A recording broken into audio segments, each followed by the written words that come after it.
A History in Federalism in the United States by Cameron Scott. Since the late 1700s, federalism has been a part of the United States government.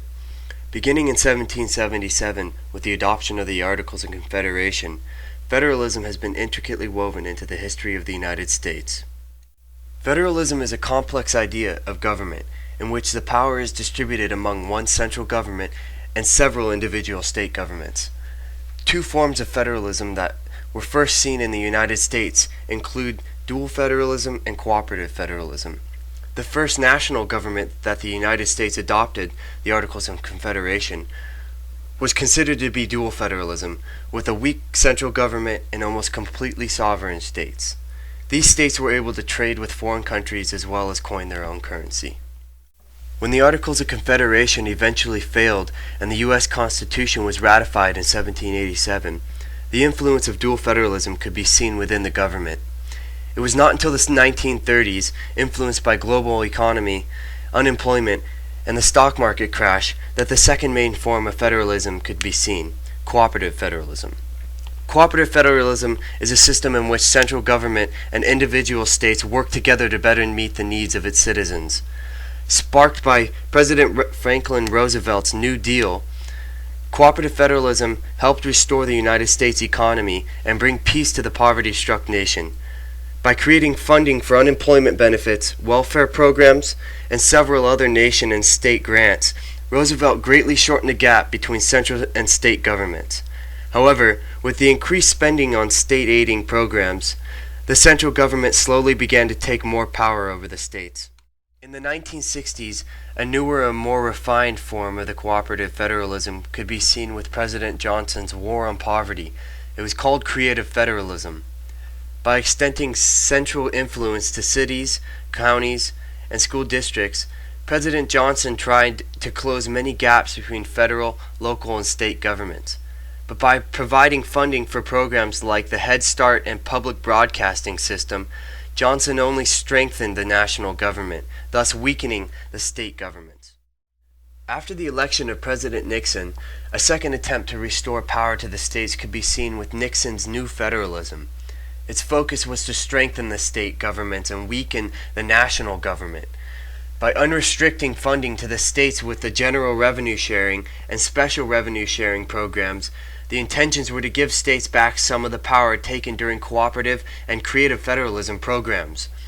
But the inefficiency of these programs, however, led to a result that was almost opposite of their purpose. Nixon's programs did not extend power to the states, but only strengthened the central government. When Nixon's New Federalism programs had failed, a lean back towards cooperative federalism was seen when President Carter came to office in 1977. By attempting to fix the flaws of new federalism programs, such as general and special revenue sharing, Carter tried to keep ideas from both creative and new federalism. When Carter was not re-elected in the election of 1980, Ronald Reagan took office and once again attempted to increase the power of the states with new federalism.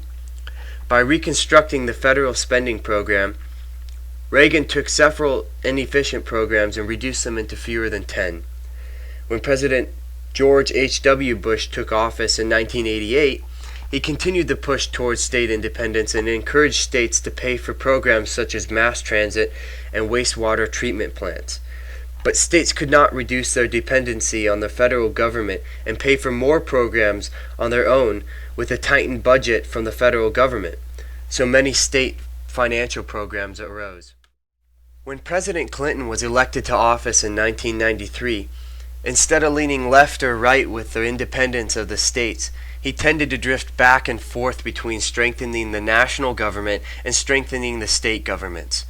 During his first term, funding to the states rose to strengthen the governments of the states, and when the Republicans took the House after the midterm elections, devolution began and more power was given from the federal government to the states. But during the middle of President Clinton's second term, he signed Executive Order 13803, turning the power back to the federal government. But a quick negative response from conservative members of Congress quickly put the order into review. To this day, during the most recent years under President George W. Bush, the fate of domestic affairs has not entirely been a priority of the United States government, and federalism, for the most part, has been at a standstill. With the war in Iraq and Afghanistan, funding for domestic grants and aid programs has been reduced to compensate for the spending overseas. The fate of power between the state and federal governments has been left for President Obama to resolve.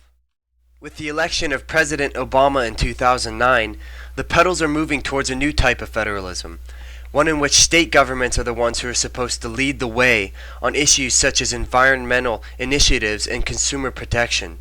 It's called progressive federalism. With hopes of strengthening the state governments yet again, we can only hope for success and a resolution to the recent downfall in the U.S. economy. The influence of federalism among the United States federal and state governments can be seen throughout their history, from dual federalism in the Articles of Confederation and early Constitution to progressive federalism to resolve problems such as national debt and budget deficit.